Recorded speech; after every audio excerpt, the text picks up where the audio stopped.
नमस्कार, मैं हूं राहुल शर्मा और आप देख रहे हैं नेक्स्ट 9 न्यूज।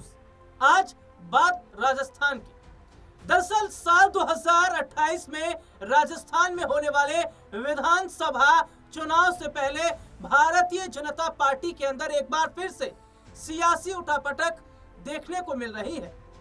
और बात आज वसुंधरा राजे की करेंगे। वसुंधरा राजे जो सपना ये देख रही थी कि भारतीय जनता पार्टी का राष्ट्रीय अध्यक्ष उन्हें बनाया जाएगा, वो सपना पूरा नहीं हो पाया। लेकिन क्या मुख्यमंत्री बनने का उनका सपना पूरा हो पाएगा? राजस्थान की पूर्व सीएम और बीजेपी की राष्ट्रीय उपाध्यक्ष वसुंधरा राजे की पीएम नरेंद्र मोदी से मुलाकात के कई सियासी मायने निकाले जा रहे हैं। सियासी गलियारों में हलचलें पैदा हो गई हैं। प्रधानमंत्री से मुलाकात के बाद सियासी गलियारों में वसुंधरा की नई सियासी पारी को लेकर चर्चा हो रही है। लोग अपने अपने हिसाब से इस मुलाकात का सियासी आकलन कर रहे हैं। वसुंधरा राजे संगठन में ही बनी रहेंगी या फिर संसद पहुंचेंगी, इसको लेकर कयास भी लगाए जा रहे हैं। हालांकि वसुंधरा राजे के परिवार और करीबियों का दावा है कि प्रधानमंत्री मोदी से करीब 20 मिनट तक हुई मुलाकात में कोई सियासी चर्चा नहीं हुई। यह मुलाकात सिर्फ जन्मदिन को लेकर थी। लेकिन प्रधानमंत्री नरेंद्र मोदी ने जिस अंदाज में अपने ठीक बगल में उन्हें बिठाया, जो कुर्सी लगाकर वो बैठे थे, जो सम्मान दिया, उसकी तस्वीरें सामने आने के बाद चर्चाओं का जो बाजार है वो गर्म है। राजस्थान में होने वाले विधानसभा चुनाव से पहले क्या वसुंधरा राजे को अब बड़ी जिम्मेदारी मिल जाएगी? क्या वसुंधरा राजे की नाराजगी को दूर कर लिया गया है? प्रधानमंत्री नरेंद्र मोदी से वसुंधरा राजे की मुलाकात के कई सियासी मायने निकाले जा रहे हैं। अपने दर्शकों को बता दें कि वसुंधरा राजे भारतीय जनता पार्टी की वरिष्ठ नेता हैं। राजस्थान की वो पूर्व मुख्यमंत्री रह चुकी हैं, लेकिन बीते काफ़ी लंबे अरसे से वसुंधरा राजे के हाथ कुछ लग नहीं पाया। वसुंधरा राजे को कोई बड़ी जिम्मेदारी नहीं मिल पाई। वसुंधरा राजे ये सोच रही थी कि उन्हें बीजेपी का राष्ट्रीय अध्यक्ष पद मिलेगा, लेकिन वो भी नहीं हो पाया। और ऐसे में यहाँ पर देखा जा रहा है कि जिस तरीके से वसुंधरा राजे को अब बड़ी जिम्मेदारी देने की बात हो रही है। हालांकि देखा जा रहा है कि क्या मोदी कैबिनेट में उन्हें बड़ी जगह दी जा सकती है। हालांकि मुख्यमंत्री कुर्सी को लेकर भी यहाँ पर बात बन रही है। कुछ समय से राजस्थान के अंदर सीएम भजनलाल शर्मा और वसुंधरा राजे गुट के बीच जो नाराजगी लगातार देखने को मिल रही थी, और जिस तरीके से नजर भी आ रहा था कि वसुंधरा राजे राजस्थान की मुख्यमंत्री बनना चाहती हैं।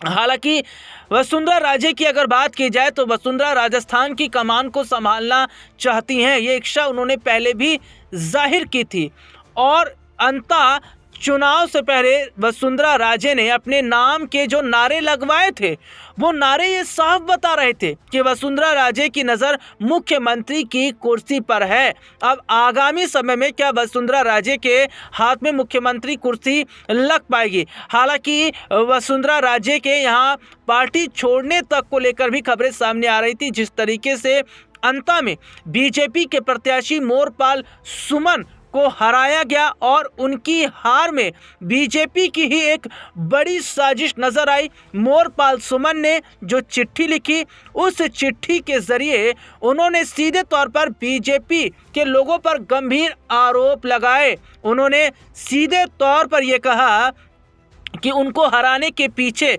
उनके अपने लोग थे और पैसे तक बांटे गए, जिससे ये साफ संकेत गया कि मोरपाल सुमन को हराना एक बहाना था। वसुंधरा को सीएम कुर्सी तक जाने का प्लान रोकना था। तो यहाँ पर वसुंधरा राजे की नाराजगी और ज़्यादा बढ़ती चली गई, और लगातार जिस तरीके से उनके बगावती तेवर देखे जा रहे थे। लगातार उनके विधायकों में भी नाराजगी नजर आ रही थी और अचानक जिस तरीके से प्रधानमंत्री नरेंद्र मोदी और वसुंधरा राजे की मुलाकात हुई है, उससे जो राजस्थान की सियासत है उसमें माहौल गर्मा गया है। हालांकि भजन लाल शर्मा के कामकाज से राजस्थान की जनता बिल्कुल भी खुश नहीं है और राजस्थान में भजन लाल शर्मा ने ऐसा अभी तक कोई बड़ा काम भी नहीं किया है जिससे ये लगे कि उन्होंने जनता के लिए काम किया है। बहुत सारे ऐसे मामले हैं जो लंबित हैं, बहुत सारे ऐसे मामले हैं जो काम जिन पर नहीं हो पा रहा है। और तो और ये तक देखा जा रहा है भजन लाल शर्मा सरकार में जो विधायक हैं, जो मंत्री हैं, वो जो है भजन लाल शर्मा से नाखुश नजर आ रहे हैं। अब देखना होगा कि क्या राजस्थान में एक बड़ा कमबैक वसुंधरा राजे का होता नजर आएगा, क्योंकि पर्ची वाली सरकार में वसुंधरा राजे फंस कर रह गए और जब राजनाथ सिंह ने उनके हाथ में भजन लाल शर्मा की पर्ची दी तो वसुंधरा की हवाइयां उड़ गई थी। उसके बाद से देखा जा रहा है कि वसुंधरा राजे बीजेपी में केवल और केवल घूट घूट का पानी पीते हुए नजर आ रही थी, आंसुओं के घूंट वो पी रही थी और लगातार उनका दर्द भी छलकता कई जगह नजर आया था। अब ऐसे में देखना होगा कि क्या वसुंधरा राजे जो सोच रही हैं या जो मुख्यमंत्री बनने का उनका एक ख्वाब है, क्या वो फिर से पूरा हो पाएगा। गौरतलब है कि वसुंधरा राजे ने सोमवार की रात को अपने पूरे परिवार के साथ प्रधानमंत्री नरेंद्र मोदी से उनके आवास पर मुलाकात की थी। इस दौरान वसुंधरा के सांसद बेटे दुष्यंत सिंह, उनकी पत्नी और बच्चे भी थे। वसुंधरा राजे और उनके परिवार की प्रधानमंत्री नरेंद्र मोदी से करीब 20 मिनट तक मुलाकात हुई और 8 मार्च को ही वसुंधरा राजे का जन्मदिन था। करीबी सूत्रों से मिली जानकारी के मुताबिक वसुंधरा राजे की प्रधानमंत्री से इससे पहले मुलाकात 9 दिन पहले हुई, यानी कि 28 फरवरी को अजमेर में आयोजित सरकारी कार्यक्रम में। जानकारी के मुताबिक वसुंधरा राजे ने अजमेर के मंच पर ही प्रधानमंत्री मोदी से 8 मार्च को अपने जन्मदिन के मौके पर परिवार समेत मिलने की इच्छा जताई थी। 8 मार्च को प्रधानमंत्री मोदी की व्यवस्था के चलते यह मुलाकात नहीं हो पाई थी। ऐसे में यह मुलाकात अब हाल ही में हुई है।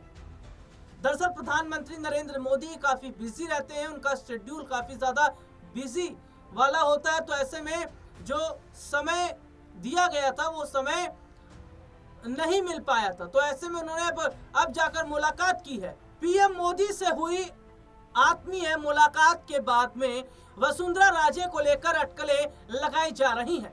पहली यह कि उन्हें पार्टी संगठन में नितिन नवीन की टीम में राष्ट्रीय उपाध्यक्ष बनाकर रखा जाएगा। हालांकि वसुंधरा राजे खुद संगठन में बने रहने को लेकर बहुत दिलचस्पी नहीं दिखा रही हैं। दूसरी अटकलें उनके केंद्र सरकार में समायोजन को लेकर हैं। कयास लगाए जा रहे हैं कि शिवराज सिंह चौहान, नीतीश कुमार, सर्बानंद और कई बड़े नेताओं के साथ उनकी मुलाकात हो सकती है। उन्हें केंद्र में मंत्री बनाया जा सकता है। इस बात की संभावना इसलिए भी ज्यादा है क्योंकि 3 महीने बाद राजस्थान में राज्यसभा की 3 सीटें खाली हो रही हैं। उन्हें राज्यसभा में भेजकर फिर सरकार में समायोजित किया जा सकता है। तीसरी संभावना उन्हें किसी बड़े राज्य का गवर्नर बनाए जाने और चौथी राजस्थान में ही कोई जिम्मेदारी देकर फिर से सक्रिय किए जाने को लेकर है। हालांकि राजस्थान वापस भेजे जाने का कोई समीकरण फिलहाल सामने नजर नहीं आ रहा है, इसलिए इसकी संभावना ना के बराबर है। सूत्रों का दावा है कि गवर्नर की कुर्सी को लेकर उन्हें पहले भी ऑफर किया गया था, लेकिन उस वक्त यह दुविधा में थी, वो सोच विचार कर रही थी और मौका हाथ से निकल गया। फिलहाल कहा जा सकता है कि जन्मदिन के बहाने परिवार के साथ हुई इस मुलाकात ने वसुंधरा राजे के सियासी भविष्य को लेकर फिर से बहस छेड़ दी है। हालांकि हाईकमान उन्हें किसी भूमिका में देखना चाहता है। इसके लिए फिलहाल इंतजार करना होगा और यहाँ पर यह भी देखना होगा कि क्या वाकई वसुंधरा राजे को केंद्र में बड़ी जिम्मेदारी दी जाएगी। तो फिलहाल आज के इस प्रोग्राम में इतना ही। आपसे फिर दोबारा मुलाकात होगी, तब तक के लिए इजाजत दीजिए। नमस्कार।